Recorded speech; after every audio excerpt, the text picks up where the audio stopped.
வணக்கம் அன்பு நண்பர்களே, மீண்டும் சந்திப்பதில் மகிழ்ச்சி. பாரத பிரதமர் நரேந்திர மோடி அவர்கள் தொடர்ந்து தமிழகத்துக்கு வந்துகிட்டே இருக்கார். தேர்தல் நேரத்தில் தான் வராரு, வெள்ளம் வந்த போதெல்லாம் எட்டி பார்க்கல, இப்போ ஓட்டு வாங்கிறதுக்காகத்தான் வராரு அப்படின்னு எதிர்க்கட்சிகள் தொடர்ந்து குற்றச்சாட்டு சொல்லிகிட்டே இருக்காங்க. எதிர்க்கட்சிகள் பொய் சொல்கிறதுல மன்னர்கள் அப்படிங்கிறது நம்ம எல்லாருக்குமே தெரியும். நவம்பர் டிசம்பரில் வெள்ளம் வந்தது உண்மை. அந்த வெள்ளம் வந்ததுக்கப்புறமா பார்த்திங்கன்னா மத்தியிலேருந்து ராஜ்நாத் சிங் அவர்கள் வந்தார், நிர்மலா சீதாராமன் அவர்கள் வந்தாங்க. இவங்கெல்லாம் வந்ததுக்கப்புறமா பார்த்திங்க அப்படின்னா நம்ம அமைச்சர் உதயநிதி அவர்கள் நேராக டெல்லி போய் பிரதமரை சந்தித்து கேலோ இந்தியா விளையாட்டுப் போட்டி தொடங்க போகிறோம், நீங்கள் தான் திறந்து வைக்கணும்னு சொல்லி கூப்பிட்டது யாருன்னா நம்ம உதயநிதி ஸ்டாலின். அவர் போய் கூப்பிட்டு வந்ததுக்கப்புறமா தான் ஜனவரி மாதம் தான் அந்த கேலோ இந்தியா விளையாட்டுப் போட்டி தொடங்கப்பட்டது. அதுக்கப்புறம் அது முடிஞ்சு அந்த முடிந்த நிகழ்வில் கூட பார்த்திங்கன்னா மத்திய விளையாட்டுத்துறை அமைச்சர் அனுராக் தாக்கூரும் நம்ம தமிழ்நாடு விளையாட்டுத்துறை அமைச்சர் உதயநிதி ஸ்டாலின் 2 பேருமே கலந்து கொண்டு கோப்பைகள்லாம் வழங்கினது எல்லாமே பேப்பரில் இருக்குது. அதை முதல்ல புரிஞ்சுக்கோங்க. ஜனவரி மாதம் பிரதமர் வந்தபோது ஏன் இந்த கேள்வியை நீங்கள் கேட்கல? தமிழ்நாட்டுக்கு ஏன் வரீங்க? வெள்ளம் வந்தபோது ஏன் வரல? இப்போ மட்டும் ஏன் வரீங்கன்னு ஏன் கேட்கல? வெள்ளம் வந்தபோது வராத பிரதமரை எதுக்காக போய் நீங்கள் கூப்பிட்டீங்க?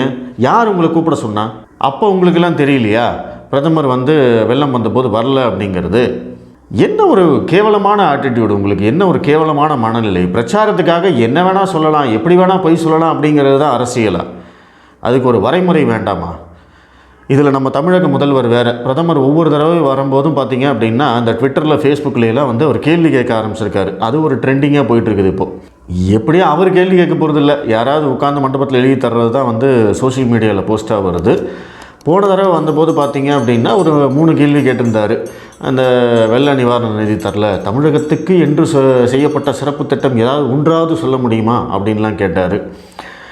அதற்கெல்லாம் பிரதமர் எத்தனையோ தடவை பதில் சொன்னாலுமே திரும்ப இவங்க கேள்விகள் கேட்டுகிட்டே தான் இருப்பாங்க. இவங்க திமுகவுடைய 50 ஆண்டு கால வரலாறு எடுத்துக்கிட்டிங்க அப்படின்னா அவங்களுடைய செயல்பாடுகளை ரொம்ப ஈஸியாக நீங்கள் புரிஞ்சுக்கலாம். அவங்களுடைய ஒரே வேலை என்ன அப்படின்னா கேள்வி கேட்குறது. நீங்கள் அவங்களுக்கு எதிராக இருந்தீங்கன்னா அவங்க கேள்வி கேட்டுகிட்டே இருப்பாங்க, நீங்கள் பதில் சொல்லிகிட்டே இருக்கணும்.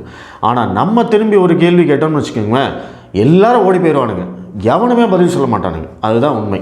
இந்த முறையும் பிரதமர் வந்தபோது பார்த்திங்கன்னா முதலமைச்சர் ஸ்டாலின் அவர்கள் ஒரு 23 கேள்வி கேட்டிருக்காரு. கேள்வி அப்படிங்கிறத விட பிரதமர் மோடி அவர்கள் கேரண்டி அப்படின்னு சொல்கிறாரு இல்லையா, மோடியின் கேரண்டி அப்படின்னு சொல்கிறாரு இல்லையா.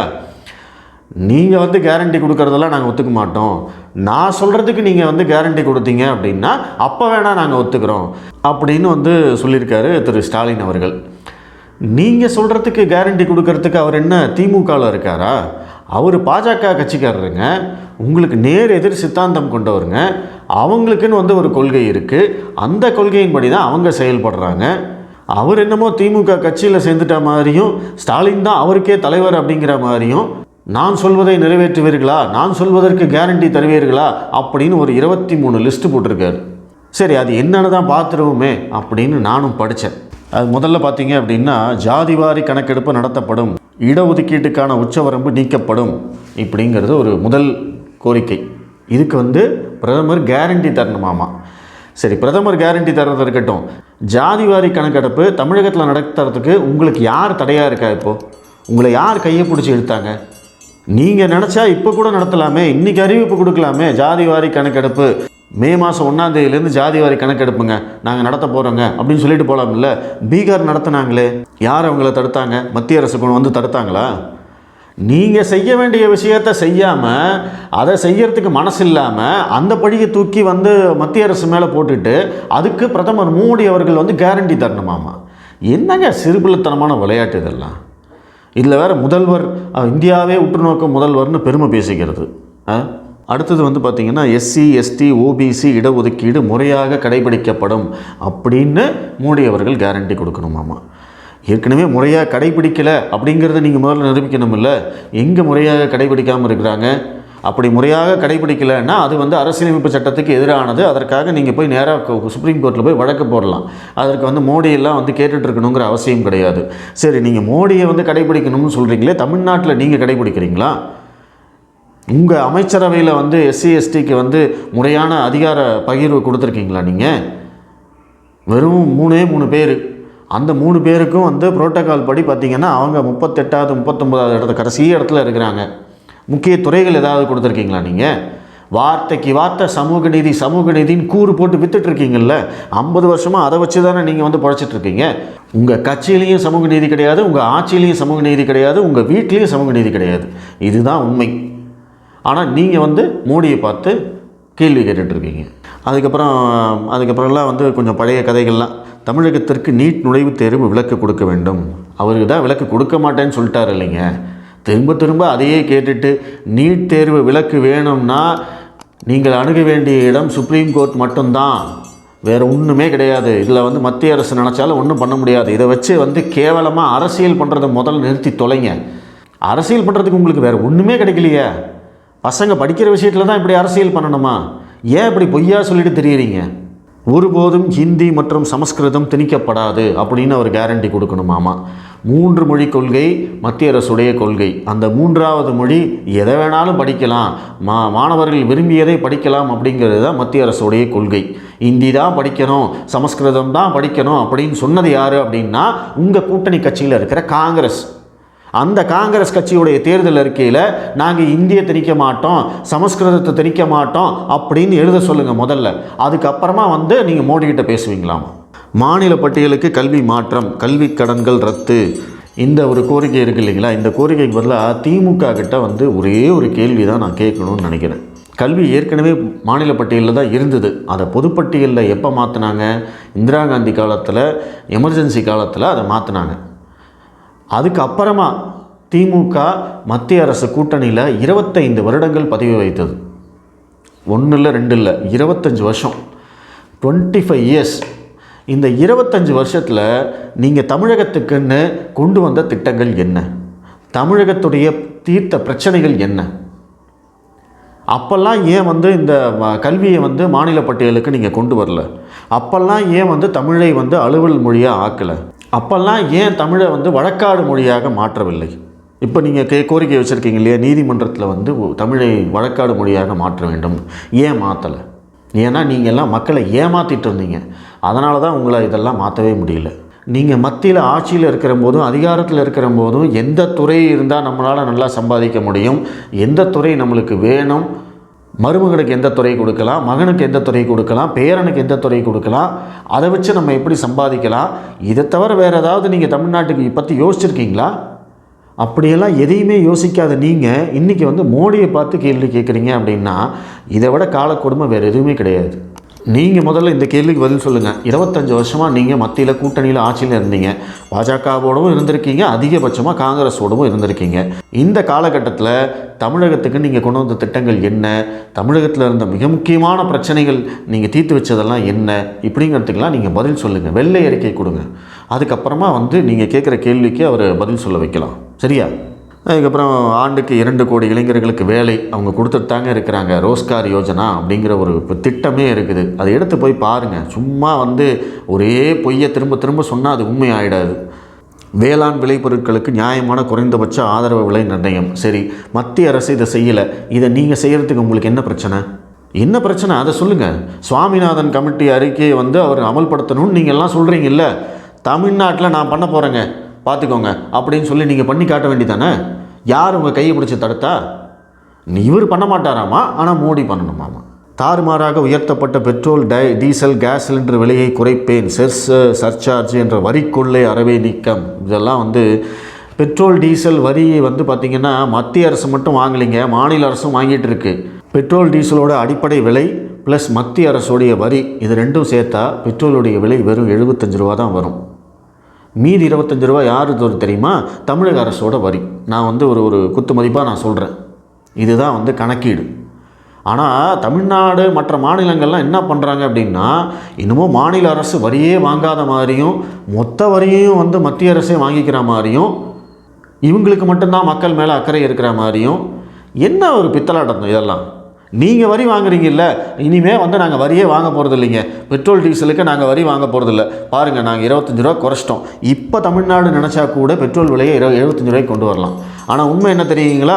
பக்கத்தில் மாநிலங்கள் கர்நாடகா, கேரளா, ஆந்திரா எல்லா மாநிலங்களையும் விடையும் தமிழ்நாட்டில் தான் பெட்ரோல் விலை ஜாஸ்தி. ஏன்னா அதை நம்பி தான் வந்து நம்ம வண்டியை ஓடிட்டுருக்குது. மக்களுடைய அறியாமையை பயன்படுத்தி இன்னும் முட்டாளாக்குற வேலையை எப்போ தான் நிறுத்த போகிறீங்கன்னு தெரியல நீங்கள்லாம். அதுக்கப்புறம் அமலாக்கத்துறை, வருமான வரித்துறை, சிபிஐ ஆகியவை சுதந்திரமாக செயல்படும். இந்த சுதந்திரமாக செயல்பட வேண்டும் என்றால் எதிர்க்கட்சிகள் மேலே நடவடிக்கை எடுக்காமல் இருந்தால் இவங்கெல்லாம் சுதந்திரமாக செயல்படும்னு முதல்வர் ஒத்துக்குவார். அதுதான் ஒரே வழி. மாநிலங்களை வஞ்சிக்காத நியாயமான நிதி பகிர்வு தருவேன். அதெல்லாம் வந்துட்டு தான் இருக்குது. நீங்கள் பொய் சொல்கிறீங்க, நீங்கள் ஏமாத்துறீங்க, மக்களை முட்டாளாக்குறீங்க, நீங்கள் உண்மையை சொல்ல மாட்டேங்கிறீங்க, உண்மையை மறைக்கிறீங்க. அதுக்கு மோடி ஒன்றும் பண்ண முடியாது. இது உங்களோட வியாதி. உங்களுக்கு அரசியலுக்காக எதை வேணால் செய்யலாம் அப்படிங்கிறது தான் உங்களுக்கு இருக்கக்கூடிய தார்மீகம். வணிகர்களையும் சிறு குறு தொழில்களையும் வதைக்கும் ஜிஎஸ்டி வரியில் சீர்திருத்தம். ஜிஎஸ்டியில் இருக்கிற ஒரே பிரச்சனைகளாக எல்லாரும் சொல்லக்கூடியது என்னென்னா வரி வசூல் முறை. நீங்கள் 10ஆம் தேதிக்குள்ளே கட்டணும், கட்டலைன்னா உங்களுக்கு ஃபைனு. 20ஆம் தேதிக்குள்ளே நீங்கள் கட்டணும், கட்டலைன்னா உங்களுக்கு ஃபைனு. நீங்கள் ஒரு இடத்துலேருந்து வரியை வாங்கியிருப்பீங்க, நீங்கள் ஒரு இடத்துக்கு வரியை கொடுத்துருப்பீங்க. நீங்கள் கொடுத்த இடத்துல அவங்க அதை ஃபைல் பண்ணலைன்னா கூட நீங்கள் தான் பதில் சொல்லணும். இந்த மாதிரி நிறைய குழப்பங்கள் இருக்குது. சீர்திருத்தங்கள் வேணும், அதெல்லாம் இல்லைன்னு சொல்லலை. ஆனால் இதையெல்லாம் நீங்கள் எங்கே உட்காந்து பேசணும்? ஜிஎஸ்டி கவுன்சிலில் உட்காந்து பேசணும். உங்கள் நிதியமைச்சர் இருக்கார் இல்லையா, அவர்கிட்ட சொல்லி நேராக போய் ஜிஎஸ்டி கவுன்சிலில் 3 மாதத்துக்கு ஒரு தடவை மீட்டிங் நடக்குது, போய் அதை அட்டன் பண்ணியா, அட்டன் பண்ணுற இடத்துல இதெல்லாம் எடுத்து சொல்லியான்னு சொல்லுங்கள். அந்த கூட்டத்தில் இவங்க கலந்துக்கவும் மாட்டாங்க, அந்த கூட்டத்தில் இவங்க பேசவும் மாட்டாங்க. ஆனால் தினமும் ஜிஎஸ்டி பிரச்சனை அப்படின்னு அறிக்கை மட்டும் விட்டுட்ருப்பாங்க. இதுதான் இவங்களுக்கு தெரியும், வேறு ஒன்றுமே தெரியாது. ஜிஎஸ்டி கவுன்சிலில் மாநிலங்களுக்கு தான் அதிக அதிகாரம். அதுவாவது முதல்வருக்கு தெரியுமா? ஜிஎஸ்டி கவுன்சிலில் ஒரு முடிவு, ஒரு தீர்மானம் நிறைவேற்றப்பட வேண்டும் என்றால் மொத்தம் 75 ஓட்டு வேணும். மொத்தம் இருக்கிற 100 ஓட்டில் 75 ஓட்டுக்கு மேலே வந்தால் மட்டும்தான் அந்த தீர்மானமே நிறைவேறும். அதுவாவது முதல்வருக்கு தெரியுமா? மக்களுக்கு தெரியாது. அதனால் அதை வச்சு ஏமாற்றிட்டுருக்கிறீங்க நீங்கள். கும்பல் வன்முறைகளை இரும்புக்கரம் கொண்டு ஒடுக்குவோம். இங்கே நடந்தால் ஒடுக்க மாட்டாராமா, மோடி தான் செய்யணும். பாஜகவின் ஊழல்களை வெளிப்படையாக விசாரணைக்கு உத்தரவிடுவேன். அவங்க விசாரணை செய்யணுங்கிற அவசியமே கிடையாதுங்க. என்னங்க சும்மா கண்ணாமூச்சி விளையாண்டுருக்கீங்க. காங்கிரஸ் கட்சி ஆட்சியில் இருந்த போதே 2G ஊழல் வழக்குக்கு வழக்கு போட்டாச்சு. உச்சநீதிமன்றமே வழிகாட்டுதல் கொடுத்தாச்சு. அவங்களே நாங்களே நேரடியாக விசாரிக்கிறோம்னு சொல்லியாச்சு. காங்கிரஸ் கட்சி ஆட்சியில் இருந்த போதே 2G அந்த அலைக்கற்றை லைசன்ஸ் கொடுத்த 22 லைசன்ஸை உச்சநீதிமன்றம் கேன்சல் பண்ணாங்க. எப்படி பண்ணாங்க? வழக்கு போட்டதுனால பண்ணாங்க. அது மாதிரி எத்தனையோ வழக்குகள் இப்போ நினச்சாலும் நீங்கள் போடலாம். பாஜக ஊழல் பண்ணியிருக்கா, மோடி பணம் வாங்கியிருக்காருங்க, பாருங்கள் இத்தனை கோடி ரூபா மோடி அக்கௌண்ட்டுக்கு போயிருக்கு, வழக்கு போடுங்க. நிதின் கட்கரி ஊழல் பண்ணியிருக்காரு, வழக்கு போடுங்க. நம்ம ப. சிதம்பரம் மாதிரி நிர்மலா சீதாராமனும் ஊழல் பண்ணியிருக்காங்க, வழக்கு போடுங்க. யாராவது உங்களை தடுக்க முடியுமா? இன்றைக்கி அதுவும் உச்சநீதிமன்றம் பார்த்தீங்க அப்படின்னா மத்திய அரசுக்கும் கொட்டு வைக்கிறாங்க, மாநில அரசாங்கத்துக்கும் கொட்டு வைக்கிறாங்க. அந்த பக்கம் சார்பாகவும் தீர்ப்பு சொல்கிறாங்க, இந்த பக்கம் சார்பாகவும் தீர்ப்பு சொல்கிறாங்க. சூப்பராக செயல்படுறாங்க. மக்கள் மத்தியில் அதுதான் கருத்து. யாருமே உங்களை தடுக்கலை. நீங்கள் ஏன் செய்ய மாட்டேங்கிறீங்க? ஒரு வழக்கு நீங்கள் போட்டிருக்கீங்கன்னு எடுத்து சொல்லுங்கள். ஆனால் அது போடாமல் மக்களை ஏமாற்றிட்டுருக்கிறீங்க. கருத்து சுதந்திரம், பேச்சு சுதந்திரம், ஊடக சுதந்திரத்தை அனுமதிப்பேன். இது கண்ணாடிங்க முதல்வரே. ஃபேஸ்புக்லேயும் ட்விட்டர்லேயும் ஸ்டேட்டஸ் போடுறவனை நைட்டு 2 மணிக்கு பூந்து கைது பண்ணிவிட்டு, இதெல்லாம் உங்களுக்கே ஓவராக தெரில.